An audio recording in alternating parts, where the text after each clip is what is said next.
नमस्कार, मैं Ashutosh Rana crime petrol के इस नए अध्याय शातिर क्रिमिनल्स में आप सभी का हार्दिक स्वागत करता हूं। आज के समय में हम सब क्या करते हैं? जब हम डॉक्टर के पास अपॉइंटमेंट के लिए जाते हैं और वहां हमसे 10 मिनट वेट करने के लिए कहा जाता है, या जब हम अपनी ट्रेन या फ्लाइट का इंतजार कर रहे होते हैं, या फिर मूवी देखते समय जो 5 मिनट का इंटरवल होता है, ऐसे वक्त में हम सबसे पहले अपना फोन चेक करते हैं और उसमें भी सबसे पहले अपना सोशल मीडिया अकाउंट चेक करते हैं। आज के युग में ये एक तरह का कल्चर बन गया है जो अनजाने तरीके से हमें वल्चर बनाने के लिए प्रेरित करता है। हम दिन भर में कई बार सोशल मीडिया पर जाते हैं और अपनी व दूसरों की प्रोफाइल को बहुत बारीकी से चेक करते हैं।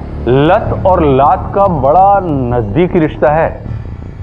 कहा जाता है कि लत हमें लात के नीचे कुचलवा देती है, इसलिए लत बहुत बुरी होती है। तो क्या सोशल मीडिया की लत हमारी परेशानी का सबब बन सकती है? Selina, my coffee. हाँ लाई।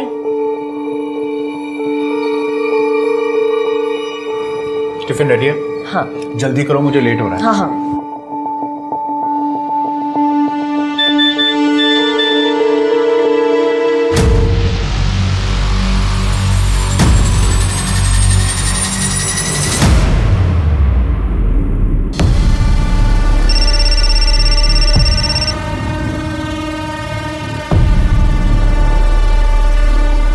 इस मैसेज का क्या मतलब है? मुझे अर्जेंटली 2 लाख रुपए की जरूरत है, मेडिकल इमरजेंसी है। 2 लाख नहीं है मेरे पास। तो इंतजाम कर। लिसन, मेरे हस्बैंड अभी घर पे है, मैं बाद में फोन करती हूँ। Jesus, I am late now. I am sorry.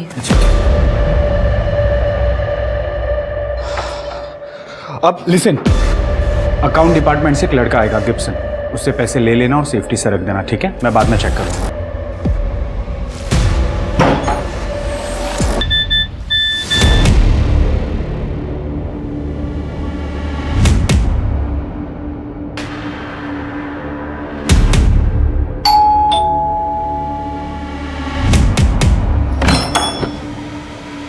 Good afternoon madam. Ma'am ये बैग पीटर सर को दे दीजिएगा। Okay. Thank you ma'am.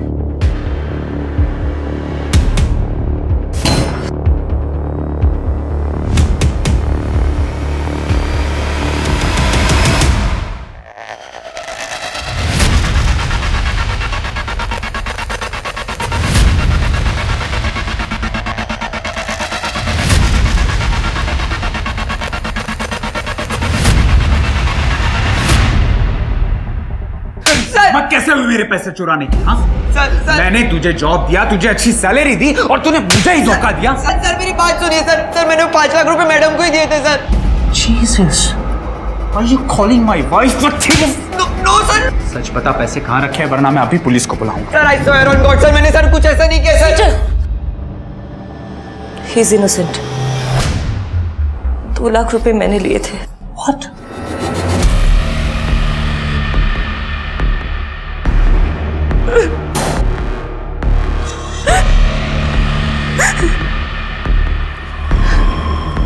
Peter, someone is blackmailing me. What?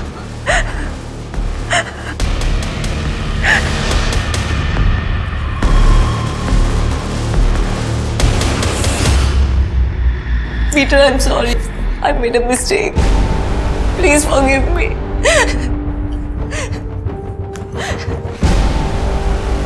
I beg you, Peter. Please माफ कर दो। मैं एक जरूरी मीटिंग के लिए जा रहा हूँ। जब तक वापस आऊं तब तक मुझे तुम या तुम्हारा कोई भी सामान दिखना नहीं चाहिए। Please please leave right now.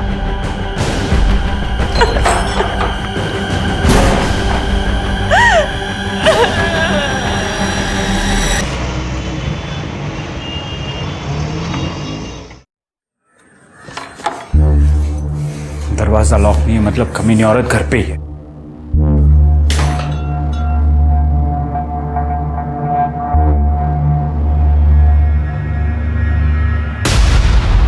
Selina,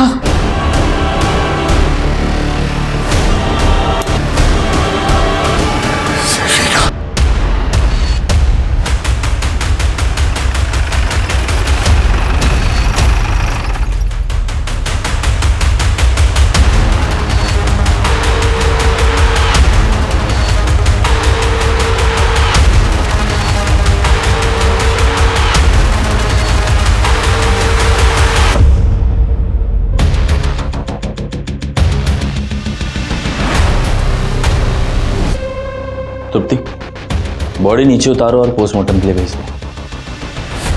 mister पीटा आइए। जैसा कि आपने बताया कि आप दोनों के बीच में सब ठीक था, तो फिर उन्होंने सुसाइड क्यों किया? मुझे आज सुबह ही पता चला। ये रहा उसका नंबर।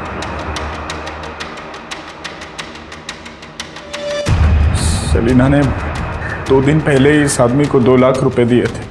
वो आदमी सेलिना को ब्लैकमेल कर रहा था। सेलिना ने बताया कि वो इस आदमी को सोशल मीडिया साइट पे मिली थी। ठीक है, ये नंबर की सारी इन्फॉर्मेशन निकालो और सोशल मीडिया साइट से उस आदमी का आईपी एड्रेस निकालो। हो सकता है सेलिना की तरह और भी कोई विक्टिम हो। शिरके, इसके बारे में सबको पता होना चाहिए। एक प्रेस कॉन्फ्रेंस बुलाओ।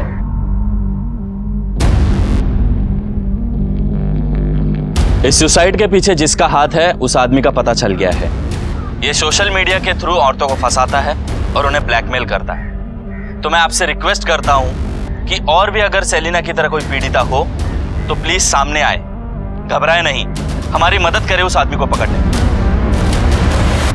सर, जो नंबर हमें सेलिना के फोन से मिला था वो फेक आईडी से खरीदा गया था, और जो फाइल उसे ट्रांसफर की गई है उस कंप्यूटर का आईपी एड्रेस भी न्यू पनवेल का है। हालांकि मैंने वहां की पुलिस को इन्फॉर्मेशन दे दी है। Very good Shirke. सर, ये रूही शेख है। सर, इनका कहना है कि इनके साथ भी सेम धोखाधड़ी हुई है। पूरी बात डिटेल में बताइए। सर, मेरे शौहर काम के सिलसिले में दिन भर घर से बाहर आ करते और मैं अपने खाली समय में सोशल मीडिया यूज़ करती थी सर, सिर्फ टाइम पास करने के लिए। एक दिन एक सोशल साइट पर मेरी दोस्ती एक शांतनु नाम के लड़के से हो गई। सर, हम दोनों बहुत अच्छे दोस्त बन गए थे, काफी देर तक चैटिंग भी करते थे। एक दिन हम दोनों मिले और फिर एक के बाद एक चीजें आगे बढ़ती चली गई। फिर आप दोनों में फिजिकल रिलेशन हुआ। फिर उसने आपको आपत्तिजनक फोटोज और वीडियो दिखाए और आपको ब्लैकमेल करना शुरू किया। सही कहा मैंने? सर, मैं पहले उसे 1 लाख रुपए दे चुकी हूँ, अब वो 1 लाख रुपए की और मांग कर रहा है। सर, मैं इतने पैसे कहाँ से लाऊंगी? मुझे बहुत डर लगता है। देखिए, आप घबराइए मत। आप एक फॉर्मल कंप्लेन लॉन्च करा दीजिए, हम कार्रवाई करेंगे। अगर मेरे शौहर को पता चल गया तो मेरी जिंदगी बर्बाद हो जाएगी सर। मेरी रूही जी, देखिए, जब तक आप एक फॉर्मल कंप्लेन लॉन्च नहीं करेंगी तब तक हम आपकी कोई मदद नहीं कर पाएंगे। आप ये सब अपने शौहर को बता क्यों नहीं देती? मुझे पूरा यकीन है वो आपकी मदद करेंगे कंप्लेन करने में। मुझे माफ कर दीजिए, मुझे माफ कर दीजिए। आज के बाद अपनी मनुष्य शक्ल मत दिखाना मुझे। अरे जाकिर मियां, क्या मसला है? जाकिर, कोई अपने बेगम के साथ ऐसे पेश आता है क्या? बेगम? और ये जो हमारी बेगम है ना, वो किसी पराये मर्द के साथ सिर्फ सो कर नहीं आई है, अपने यार के ऊपर पैसे भी लुटा कर आई है। फोटोज और वीडियोस निकले हैं, अगर आपको चाहिए ना तो मैं शेयर कर देता हूँ। और ये जो हमारी बेगम है ना, इसने सारी बात जाकर पुलिस को बता दी है। आज के बाद तुम्हारा और मेरा कोई वास्ता नहीं है, समझी? तलाक, तलाक, तलाक।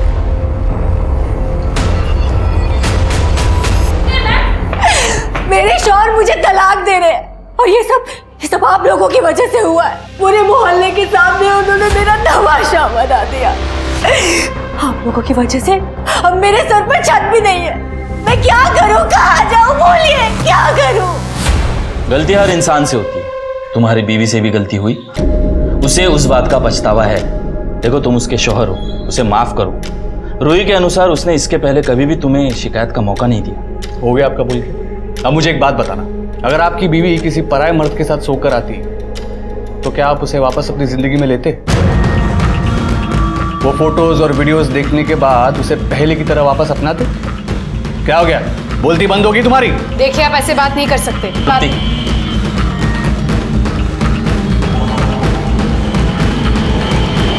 तू क्या खड़ी है यहाँ पे? निकल।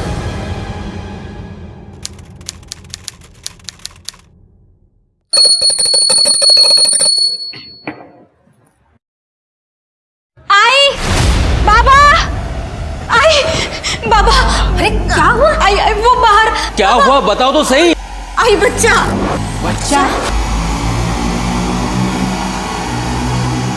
आई, ये देखो। अरे देवा, ये कहाँ से आ गया? पता नहीं यार, मैं पत्ते काटने के लिए आई तो मैंने इसको देखा। बाबा शायद से ये जिंदा है। हाँ, जल्दी से एम्बुलेंस बुला। अरे नहीं नहीं, ये पुलिस केस है, पुलिस को फोन लगाना पड़ेगा। हेलो, हाँ पुलिस स्टेशन।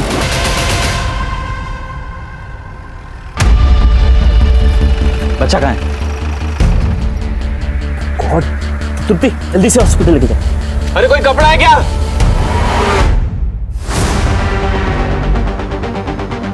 आप में से बच्चे को सबसे पहले किसने देखा? मैंने सर। आपका नाम? राधा बोरकर। बताइए। सर मैं पत्ते काट रही थी तो मेरी नज़र वहाँ पे गई। ये बच्चा किसका हो सकता है, कोई आइडिया? नहीं सर।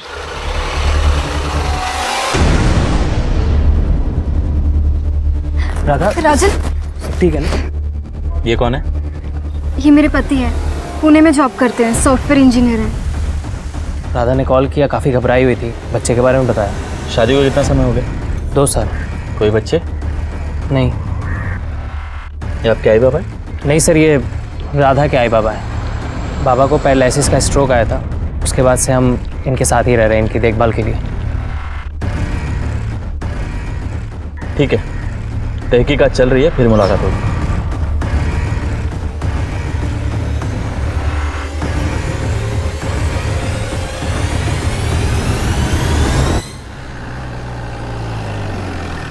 सर, हमें जो बच्चा मिला है वो प्रीमेच्योर बॉर्न हुआ है। प्रेगनेंसी सिर्फ 7 महीने की थी। बच्चे की हालत बहुत ख़राब है, लेकिन सर डॉक्टर्स पूरी कोशिश कर रहे हैं और डॉक्टर्स का कहना है कि जिसने भी बेबी को डिलीवर किया है उसे डिलीवरी के बारे में कोई नॉलेज नहीं है। सर, मैंने आसपास के सभी हॉस्पिटल, क्लिनिक और गायनोकोलॉजिस्ट से पता किया है, किसी भी लेडी का बच्चा मिसिंग नहीं है सर। और जो लेडीज पिछले 1 साल में प्रेग्नेंट हुई हैं, सबकी डिलीवरी शेड्यूल टाइम पे ही होनी है। कोई कैसे कैला सोसाइटी में बच्चा छोड़ के जा सकता है? ये तभी पॉसिबल है जब कोई लड़की अपनी प्रेगनेंसी अपने परिवार से छुपा रही हो और बच्चा छोड़ गई हो, या फिर कोई ऐसा जो पूरे सोसाइटी से वाकिफ है और उसे पता है कि यहाँ ज़्यादा चहल पहल नहीं होती, वही बच्चा छोड़ सकता है। पर कौन? सीसीटीवी फुटेज का क्या हुआ? सर, हमारी टीम फुटेज चेक कर रही है। मेरे तो रोंगटे खड़े हो गए थे। मैंने तो तुरंत भागकर आई बाबा को बुला लिया, फिर बाबा ने पुलिस को कॉल किया। वो तो अच्छा हुआ सही समय पर राधा ने बच्चे को देख लिया, वरना थोड़ी भी देर होती ना तो बच्चा शायद बचता भी नहीं। बहुत बढ़िया राधा, तुमने तो कमाल कर दिया। अच्छा काम करना मेरे लिए कोई बड़ी बात नहीं है। राधा, लास्ट टाइम जब तुम आई थी तब से काफ़ी पतली लग रही हो। वैसे भी मैं अपने डाइट का बहुत ख्याल रखती हूँ। जंक फूड तो मैं बिल्कुल नहीं खाती और चाय भी नहीं पीती मैं। राधा, तुम भी पूर्वी को कुछ टिप्स दे दो ना। देखो कैसे वजन दिन ब दिन बढ़ते जा रहा है उसका। मतलब मैं मोटी होती जा रही हूँ? ओके भाव, चलते हैं। हाँ ओके भाई। ये तेरा साधुन मधु क्या था ये? कहाँ क्या? अरे वो तो मैं मजाक कर रहा था। अच्छा, उसके सामने मेरा मजाक उड़ाना पसंद है ना तुम्हें? सर, सोशल मीडिया केस में जिस शांतनु को हम ढूंढ रहे हैं, उसने अपने घर के रेंट एग्रीमेंट में एक फ़ोटो का इस्तेमाल किया था और यही फ़ोटो उसने 2 साल पहले भी यूज़ किया। ये देखिए, और अब ये फ़ोटो हमें रूही के पास मिल रहा है। हो सकता है ये फोटो असली हो और नाम नकली हो। शिरके ये देखो, ये सारी फोटो मिलती जुलती हैं। ये देखो, ये आई थिंक औरतें कंफ्यूज हो गई और हमें कांटेक्ट नहीं किया। हो सकता है सर। वैसे इस बारे में मैंने मकान के मालिकों से भी बात की है। उन्हें जो डिटेल्स दी गई हैं वो सारी की सारी नकली हैं। उन्हें इस बारे में कुछ नहीं पता। लेकिन एक इंटरेस्टिंग बात है सर, ये शांतनु हर एक स्कैम के बाद अपना लैपटॉप चेंज कर देता है। पिछले 2 साल में इसने 15 से 20 लैपटॉप खरीदे हैं और वो भी अलग अलग डीलर से। इंटरेस्टिंग। ये आदमी काफी चालाक है। मतलब ये आदमी हर स्कैम के बाद अपना लैपटॉप बदलता है और साथ ही साथ इंटरनेट प्रोवाइडर भी, ताकि इसका आईपी एड्रेस ट्रैक ना हो सके। Very good sir, very good. मुझे इसके बारे में सारी इंफॉर्मेशन चाहिए। Right sir. सर, हमने कैलाश सोसाइटी की सभी सीसीटीवी फुटेजेस चेक की, कल की और 2 दिन पहले की। लेकिन सर सीसीटीवी फुटेज में वहाँ के लोकल निवासी, कर्मचारी और डिलीवरी बॉयज़ के अलावा कोई नया नज़र नहीं आया। मतलब सोसाइटी में बाहर से कोई भी बच्चा डंप करने नहीं आया? नो सर, ऐसा लग तो नहीं रहा है। ये कैलाश सोसाइटी में कितने बंगले होंगे? लगभग 15 से 20। और 18 से 40 की एज में कितनी औरतें? सर शायद 25 से 30 औरतें होंगी। सबके डीएनए सैंपल लो और वो बच्चे से मैच करो। देखते हैं बच्चे का डीएनए सैंपल सोसाइटी में से किसके साथ मैच होता है। सर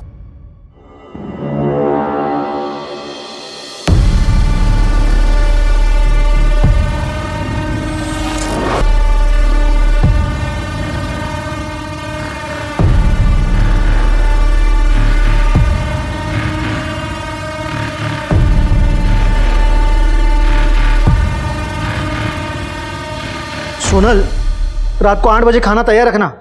9 बजे ना सोसाइटी की मैनेजिंग कमेटी के साथ मीटिंग है। नरेंद्र भाई है ना, उनके पौधों का पानी सोहेल भाई के घर में जाता है।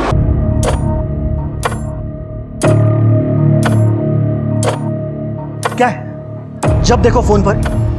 मेरा फोन दो। मैं कब से तुम्हारे साथ बात कर रहा हूँ और तुम्हारा ध्यान ही नहीं है। अगर मैंने ना भी सुना हो ना तो भी मुझे पता है कि तुमने क्या कहा होगा, क्योंकि रोज दिन तुम वही बातें तो करते हो। तुम्हारे ऑफिस का काम, तुम्हारे सोसाइटी के मसले, सब कुछ तुम्हारे बारे में ही तो होता है। मेरे बारे में कब कौन सी बात करते हो? तुम्हें एक्चुअली शादी ना तुम्हारे धंधे से करनी चाहिए थी। सुबह निकल जाते हो, रात में घर आते हो, मुझसे तो बात करने तक का टाइम नहीं है तुम्हारे पास। इसलिए सॉरी टू से, लेकिन ये जो फोन है ना, इसे चाहे मेरा दोस्त कह लो या मेरी सहेली, और शायद मेरा पति भी। बस हाँ, बहुत हुआ है। इसके बारे में रात में बात करेंगे। मारो मुखवास नो डब्बो क्या है? क्यारनो शोधू छू।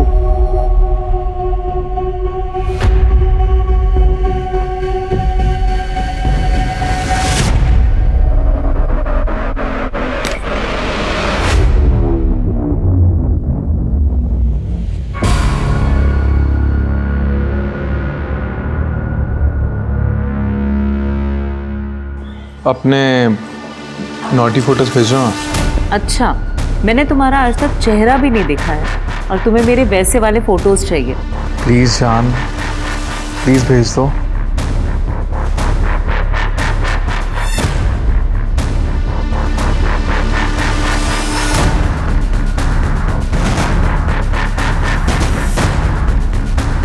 कैसे लगे फोटोज? अब तो मुझे तुम्हें देख लेने दो ना। मैं भी तुमसे मिलने के लिए बहुत बेसब्र हूँ। मिलना चाहोगी? सर, मैंने कैलाश सोसाइटी की 18 से 40 साल की उम्र की 23 औरतों की डीएनए रिपोर्ट चेक की है। उसमें से एक औरत ऐसी है जिसका डीएनए बच्चे के डीएनए से मैच कर रहा है। ये टेस्ट रिजल्ट ये गलत नहीं है और इसमें कोई शक नहीं है कि बच्चा आपका है। सर, आप लोग ये कैसी बातें कर रहे हैं? वो बच्चा तो मुझे मिला था। ये तो आप कह रही हैं, इस बात की कोई गवाही दे सकता है? एक मिनट साहब, बेबुनियाद के इल्जाम लगा रहे हैं आप मेरी बेटी पर। जब ये पेट से थी ही नहीं तो ये बच्चा इसका कैसा हो सकता है? ये तो अभी तक पता नहीं। ये भी हो सकता है कि आप इसके लिए झूठ बोल रहे हो। मैं क्यों झूठ बोलूं? अरे हम तो खुद अपनी नातिया और नातू को देखने के लिए तरस रहे हैं। हम तो खुले दिल से उसका स्वागत करते। मैं कौन कैसे दूं? हे बगा सर, हे बगा, ये मेरी बेटी की फोटो है। ये 4 महीने पहले का फोटो, ये 2 महीने पहले का फोटो और ये 1 महीने पहले का फोटो है सर। ये आपको प्रेग्नेंट दिख रही है क्या? अगर वो 7-8 महीने की प्रेग्नेंट होती तो उसका पेट नहीं दिखाई देता क्या सर? राजन, तुम्हें क्या लगता है? लगना क्या है सर? राधा मेरी बीवी है। आप ही सोचिए, अगर वो प्रेग्नेंट होती तो क्या मुझे पता नहीं चलता? ठीक, शिरके डीएनए टेस्ट के लिए इनका सैंपल ले लो। नहीं, मैं डीएनए टेस्ट नहीं कराऊंगा। क्यों? काफ़ी समय से मेरे और राधा के बीच शारीरिक संबंध नहीं हुआ है। काम के सिलसिले में मैं पुणे रहता था। कभी आता भी था तो राधा मना कर देती थी। कभी उसके पीरियड्स चल रहे होते थे या कभी बॉडी पेन हो रहा होता था या थकी हुई होती थी। इसलिए करीबन 1 साल से हमारे बीच कुछ भी नहीं हुआ। तो डीएनए टेस्ट के लिए क्या तकलीफ हो रही है? डीएनए टेस्ट तो मैं नहीं कराऊंगा, और इतना कानून तो मैं भी जानता हूँ कि बिना कोर्ट के ऑर्डर्स के आप मुझे फोर्स नहीं कर सकते। उसी कानून ने मुझे भी ताकत दी है कि मैं आप सबको इस शहर में रोक के रख सकूं जब तक ये केस सॉल्व नहीं हो जाता। क्योंकि आप सब शक के दायरे में हैं। मुझे इस पूरे परिवार की कुंडली चाहिए और खास कर उस राजन बोरकर की। मुझे एक बात समझ नहीं आ रही कि इस राधा ने प्रेगनेंसी छुपाई कैसे। लैब को बोलो एक बार टेस्ट वेरीफाई करें। Yes sir. शांतनु, अरे आ गई तुम? आओ ना, अंदर आओ। वो दरवाजा बंद कर देना।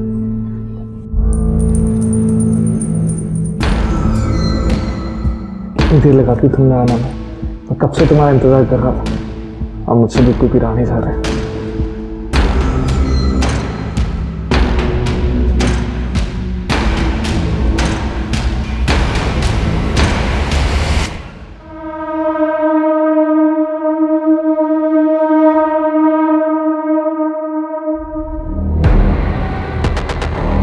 क्या हुआ, बहुत खुश लग रही हो? बात ही ऐसी है, ये देखो। लेकिन ये कैसे हो सकता है? क्यों नहीं हो सकता? राधा के साथ कुछ भी हो सकता है। वैसे भी अपने आप को बड़ी हूर की परी समझती है ना वो। उसके साथ जो कुछ भी हुआ बहुत अच्छा हुआ। अरे चुप करो, बस करो। एक काम करो, अभी के अभी तैयार हो जाओ, हम लोग उनके घर पे जा रहे हैं। पता नहीं राजन और राधा पे क्या बीत रही होगी। सर, हमने पूरी कैलाश सोसाइटी, उनके पड़ोसियों और राधा के दोस्तों से भी बात की, लेकिन किसी को नहीं पता था कि राधा प्रेग्नेंट थी। किसी ने राधा का वजन बढ़ते हुए नहीं देखा, कोई प्रेगनेंसी सिम्टम्स नहीं। वो हमेशा सबको नॉर्मल ही दिखती थी। Hello, yes, thank you so much. Rajan का डीएनए सैंपल लेने की परमिशन मिल गई है। सर, इस राजन की कहानी तो बहुत ही इंटरेस्टिंग है। ये जॉब के लिए पूना नहीं जाता है, बल्कि साइन में अपने दोस्त के साथ रहता है, नितिन पाटिल।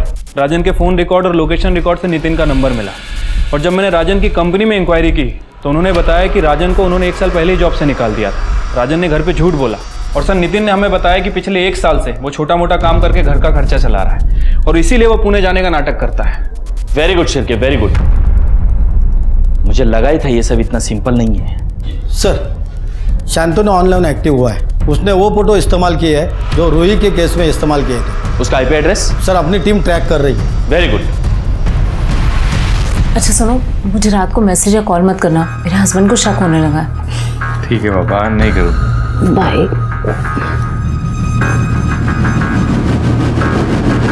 ठीक आहे, ती फाईल तयार करा, मी बघतो नंतर। सर, हॉस्पिटल से फ़ोन आया था, वो बच्चा ही नो मोर। कोई इतना बेरहम कैसे हो सकता है? एक नवजात बच्चे को मरने के लिए छोड़ दिया। सर, राजन का डीएनए बच्चे के डीएनए से मैच होता है। वो बच्चा राजन और राधा का ही था। अब ये मर्डर केस है। राधा बोरकर, तुमने तुम्हारे बच्चे को लावारिस छोड़ा, जिसकी वजह से उसकी मौत हो गई। क्या बच्चा मर गया? जी हाँ, राजन के डीएनए टेस्ट से ये प्रूव हो चुका है कि ये बच्चा इन दोनों का ही है। राधा, हमारे साथ चलो। तृप्ति, एक मिनट सर, आप लोग हमें बिना बात के फंसा रहे हैं। किसी दूसरे का पाप आप हमारे सर पे डाल रहे हैं। अरे गलती हो गई मेरी बीवी से, जो उस दिन उस बच्चे के बारे में आपको इन्फॉर्म कर दिया। इससे तो बेहतर होता किसी कूड़ेदान में फेंक देती। ए शाण्या, सायन को पूना बताने वाले, शांत रहा जरा। सर, आपका क्या मतलब है सर? ये अपने भाई से पूछो कि ये अपना पूरा हफ्ता कहाँ बिताता है। जहां तक मैं जानता हूं ये पूना तो नहीं जाता। क्यों? राजन? अरे राजन काय म्हणतायत ते? हाऊ जॉब छूट गई थी मेरी। सायन में मैं अपने दोस्त नितिन के साथ ही रहता था, वहीं छोटा मोटा काम करता था। बहुत टाइम से जॉब ढूंढ रहा हूँ, अभी तक मिली नहीं है। क्या बोलता आप सबको? आई एम सॉरी, आपके परिवार को यह सब इस तरह बताना पड़ा। देखिए, पुलिस अपना काम पूरी ईमानदारी से करती है, और डीएनए टेस्ट से यह पता चल चुका है कि बच्चे के बाप तुम ही हो। तुम ही हो। तो अभी ठंडे दिमाग से सोचो कि राधा के साथ तुमने आखिरी बार संबंध कब बनाए। सर, मैंने आपको पहले ही बताया, 1 साल पहले, शायद 8-9 महीने पहले। मतलब 8 महीने? राधा, क्या वो बच्चा हमारा था?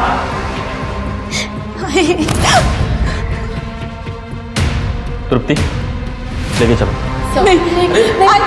आपको कुछ गलत नहीं हुई है साहब? रानी ने कुछ नहीं किया।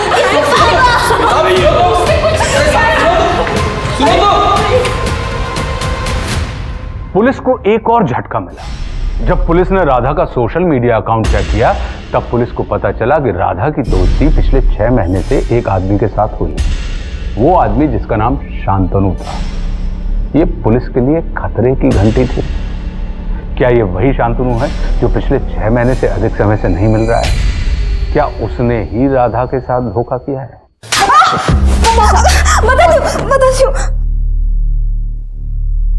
सर मैं और क्या करती? राजन हफ्ते भर बाहर रहता था, मुझे अकेलापन महसूस होता था। फिर एक दिन मुझे सोशल साइट पे एक लड़के की फ्रेंड रिक्वेस्ट आई तो मैंने एक्सेप्ट कर ली। मैं शांतनु के साथ बातें करने लगी थी और फिर कुछ ही समय में मुझे उससे प्यार हो गया था। इतना प्यार कि मैं उसके साथ भाग जाना चाहती थी, एक नई जिंदगी की शुरुआत करना चाहती थी। लेकिन तभी मुझे पता चला कि मैं प्रेग्नेंट हो गई हूँ। मुझे बच्चा नहीं चाहिए था सर, और मैं किसी को कुछ बता भी नहीं सकती थी, और अबॉर्शन तो मैं करवा भी नहीं सकती थी क्योंकि अगर मैं जाती तो अथॉरिटीज के पास मेरा नाम चला जाता। इसलिए मैंने तय किया कि मैं किसी को कुछ भी नहीं बताऊंगी, और जब बच्चा पैदा हो जाएगा तो उसको मैं कहीं फेंक दूंगी। और मेरा पेट ना दिखे इसलिए मैं साड़ी के नीचे कपड़ा बांधती थी, बॉडी सूट पहनती थी। लेकिन 9 तारीख रात को जब आई पापा एक फंक्शन में गए और राजन भी पुणे गया था, तब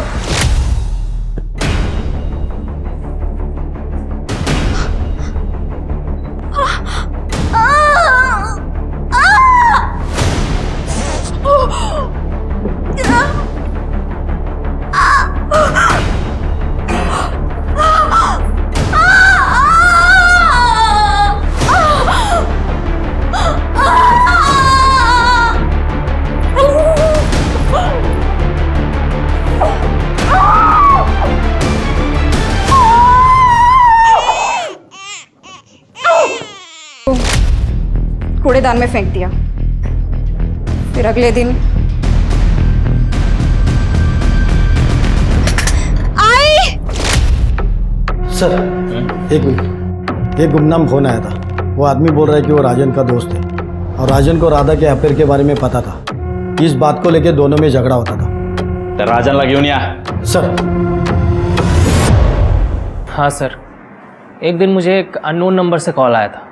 उसने कहा मेरी वाइफ किसी मॉल में एक आदमी से मिलने वाली। तुम्हारा दिमाग खराब है राजन। मेरा अफेयर? राजन सिर्फ तुमसे प्यार करती हूँ। अच्छा, अगर ऐसा है तो तू आज रात मॉल में किससे मिलने जा रही है? किसी से नहीं, मैं सच बोल रही हूँ। बेटा देखो बेटा, शायद तुम्हारे साथ किसी ने मजाक किया है। राधा ऐसा नहीं कर सकती बेटा। तो क्या राधा उस दिन मॉल गई थी?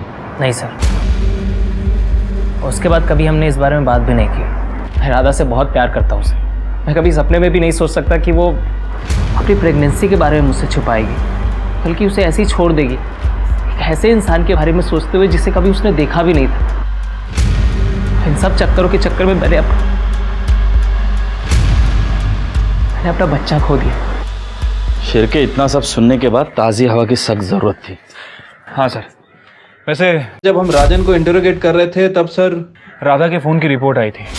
राधा के फ़ोन में ना तो कोई अश्लील वीडियो है, ना ही कोई अश्लील फ़ोटो, जैसा कि सेलिना के फ़ोन में मिला था, और ना ही कोई ऐसा वीडियो डिलीट किया गया। मतलब राधा को कोई ब्लैकमेल नहीं कर रहा था?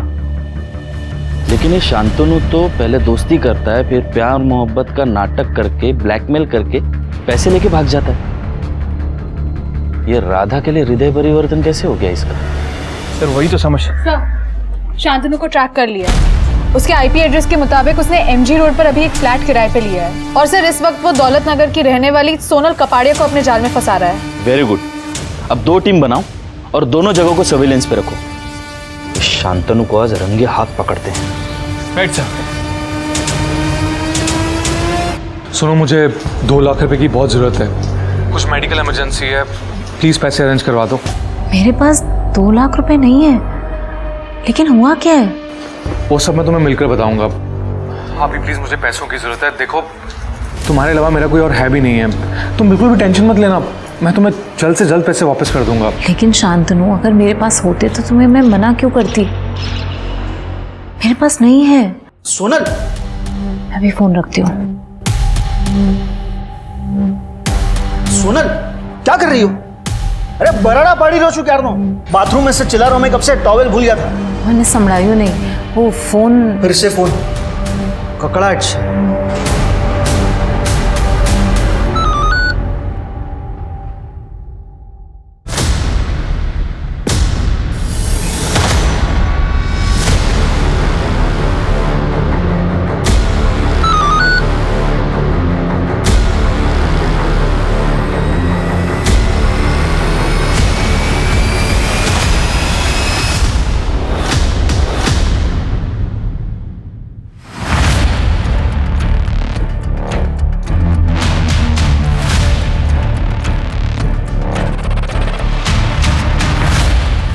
सर, सोनल निकल चुकी है।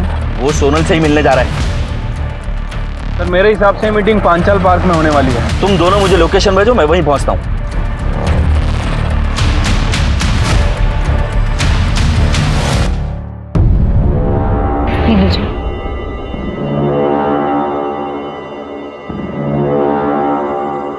तुम ये ठीक नहीं कर रहे हो शांतनु।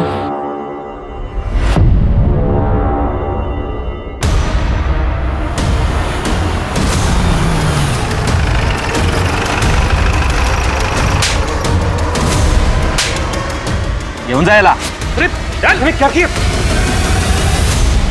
सब मेरे हस्बैंड घर पर। देखिए आप घबराइए मत, इसने क्या क्या किया हम सब जानते हैं। आप थाने में आकर एक फॉर्मल कंप्लेन कर देना, आपका नाम बाहर नहीं आएगा। सलीना सुसाइड केस में बहुत बड़ा डेवलपमेंट हुआ है। आज पुलिस ने शांतनु को रंगे हाथों गिरफ्तार किया है, जब वो किसी और औरत को ब्लैकमेलिंग का शिकार बना रहा था। बने रहिए हमारे साथ, इस केस से जुड़ी सभी डेवलपमेंट सबसे पहले आप तक पहुंचाएंगे।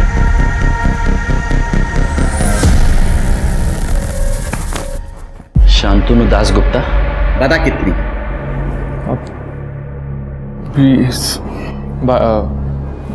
20-25 के आसपास। कितनी औरतों को ठगा तूने, ये तुझे याद भी नहीं है? ये वो याद करने लायक थी भी नहीं ना। तूने सिर्फ औरतों को ब्लैकमेल नहीं किया है, वो सेलिना ने तेरी वजह से सुसाइड किया, तू कल्प्रिट है। सुसाइड करने की क्या जरूरत थी? शादी के बाद थोड़ी बहुत चीटिंग तो चलती है ना। अरे तूने वो राधा बोरकर के साथ अभी तक ऐसा कुछ क्यों नहीं किया? मैं किसी राधा बोरकर को नहीं जानता। अच्छा, अरे मैं नहीं जानता। याद नहीं है? राधा बोरकर 22 साल शादीशुदा। 22 साल?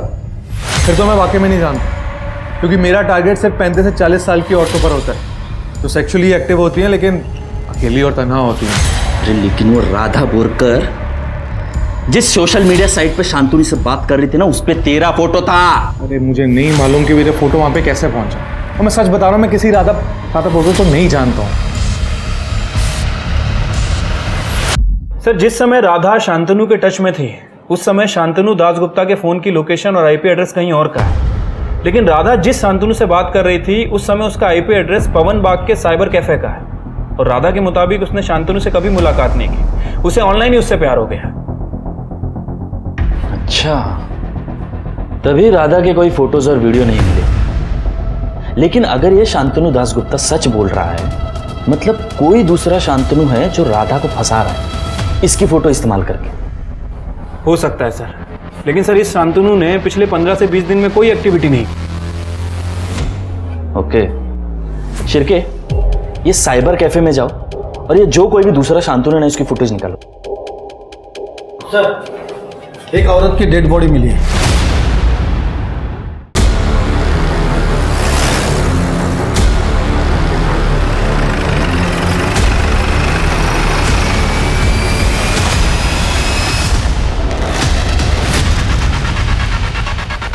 तो पूर्वी बोरकर है, राजन की भाभी। आसपास का एरिया चेक कर जाओ। सर, किसी धारदार हथियार से वार किया गया है, और सर ये क्राइम सीन नहीं है। यहाँ आसपास कहीं भी ब्लड के ट्रेसेस नहीं है। सर लगता है मर्डर के बाद बॉडी को यहाँ पे डंप किया गया है। Sexual assault? No sir, sexual assault के कोई ट्रेसेस नहीं है। ठीक है, बॉडी पोस्टमार्टम के लिए भेज दो। यहाँ एरिया में सीसीटीवी कैमरास? सर दोनों साइड 5 किलोमीटर तक कोई भी सीसीटीवी कैमरा नहीं है। अभी कातिल ने जगह चुनी है बॉडी डंप करने के लिए। इसके पति को जाके मिलना पड़ेगा। कुठे निकालत का? मैं पूर्वी को ढूंढने निकला था सर। मतलब वो कब से मार्केट गई है, अब तक लौटी नहीं है। कब से मैं उसका फोन भी ट्राई कर रहा हूँ लेकिन स्विच ऑफ आ रहा है सर। मिस्टर मयंक, पूर्वी का खून हो गया है।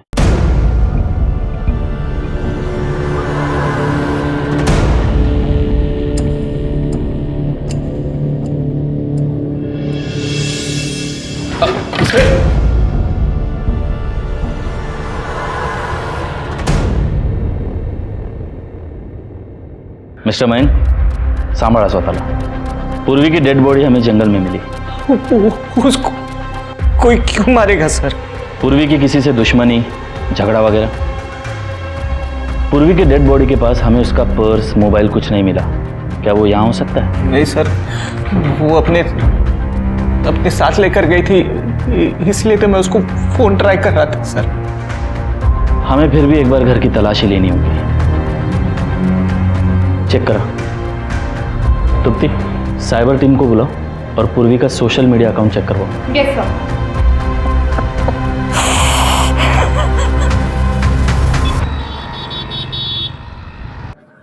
सर, पूर्वी के घर में कुछ भी सस्पिशियस नहीं मिला, लेकिन साइबर टीम ने बताया है कि पूर्वी ने थोड़ी देर पहले राधा वाले शांतनु को फ्रेंड रिक्वेस्ट भेजी है।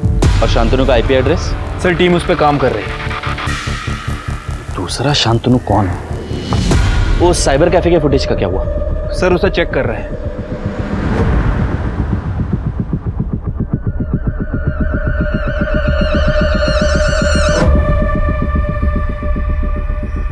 कुछ मिला? नहीं सर, अभी तक तो नहीं। ये देखो। एक मिनट, ये गोल्फ कैप वाला आदमी तो पहले भी दिखा था ना? ओके। ये जूम करो।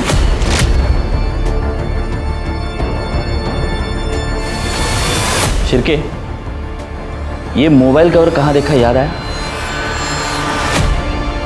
नहीं sir. Okay sir, last IP address मिल गया है जब ये अकाउंट आखिरी बार इस्तेमाल हुआ था, अकाउंट डिलीट करने के लिए। टाइम? Sir 3 PM। पूर्वी की डेड बॉडी भी उसी समय मिली थी ना? लोकेशन क्या?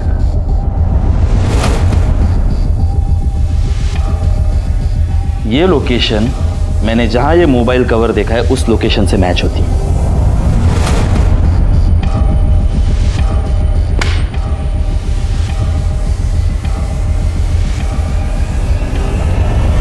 सर, पता चला मेरे पूर्वी को किसने मारा।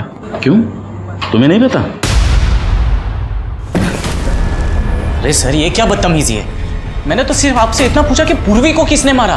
पूर्वी को उसने मारा जिसके मोबाइल का कवर ये है।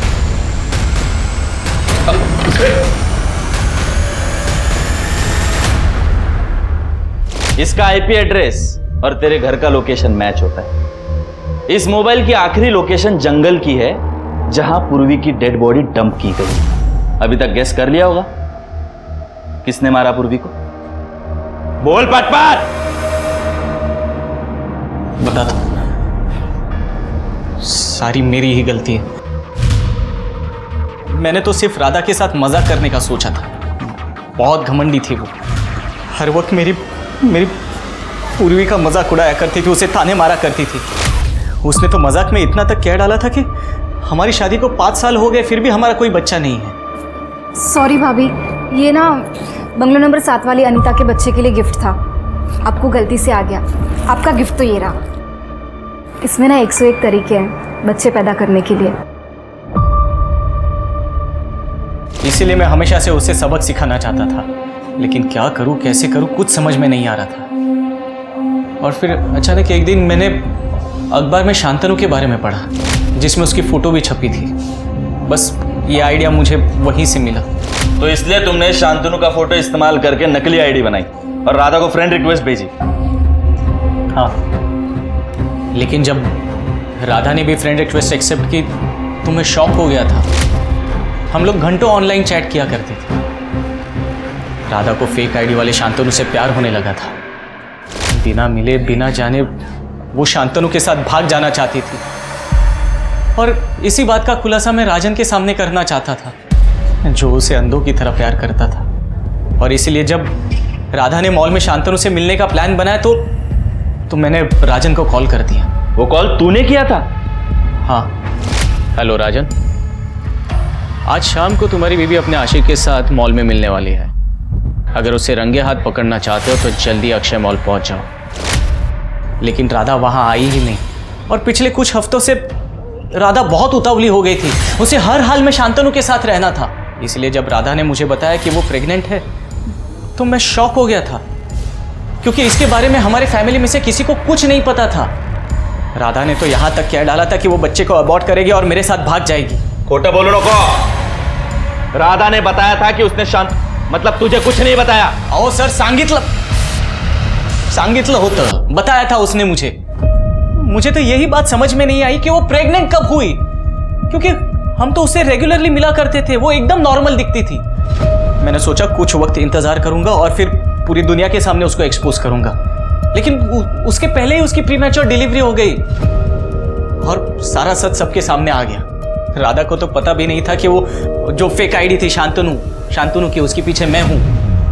मैंने हर सावधानी बरती थी, लेकिन पता आज मयंक सुनो ना, मुझे तिवारी सर का नंबर चाहिए था, इनवाइट करना है उन्हें। मयंक,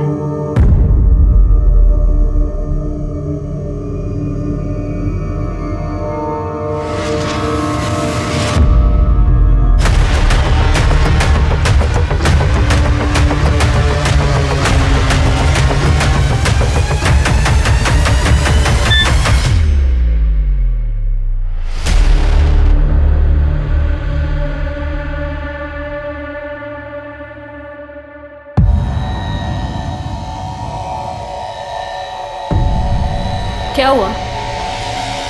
मैंने ही भेजी है रिक्वेस्ट। तुम ही शांतनु हो ना? राधा के साथ तुम ही चैट कर रहे थे। अरे नहीं पूर्वी, अफेयर चल रहा है ना तुम्हारा राधा के साथ? अरे नहीं, मैंने कैसे नजरअंदाज कर दिया? इसलिए तो तुम हमेशा उसकी तरफदारी करते रहते थे। अरे नहीं, मैं तो बस वो मजाक के तौर पे। मैं पुलिस के पास जा रही हूँ, सब कुछ बता दूंगी उन्हें। अरे पूर्वी देखो, तुम ऐसे कुछ भी नहीं करने वाली हो। उसे बच्चा अबॉर्ट करने के लिए तुमने कहा था, मतलब वो बच्चा भी तुम्हारा है ना, इसलिए तो उसका डीएनए। मैं बता दूंगी पुलिस को सब कुछ। अभी पूरी सुनो, अरे ऐसी कोई बात नहीं। सुनो, बैठो यहाँ पर, मैं तुमको सब बता। जिंदगी बर्बाद कर दी है तुमने मेरी। कुछ बर्बाद नहीं किया है। सुनना मुझे।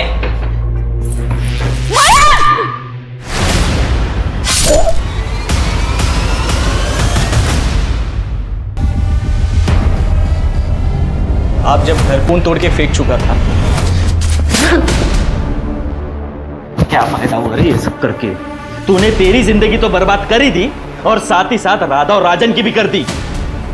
अब पूरी जिंदगी जेल में सड़ गई।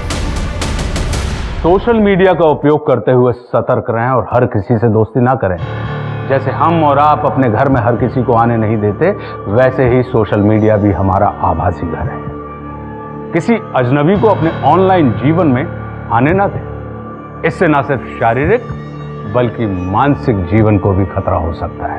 अब मैं आशुतोष राणा आपसे विदा लेता हूं। हम फिर मिलेंगे एक ऐसी ही कहानी के साथ जो आपको रखेगी सतर्क और जिंदगी को सुरक्षित। तब तक अपना और अपने परिवार का ख्याल रखिए और देखते रहिए क्राइम पेट्रोल सतर्क। जय हिंद।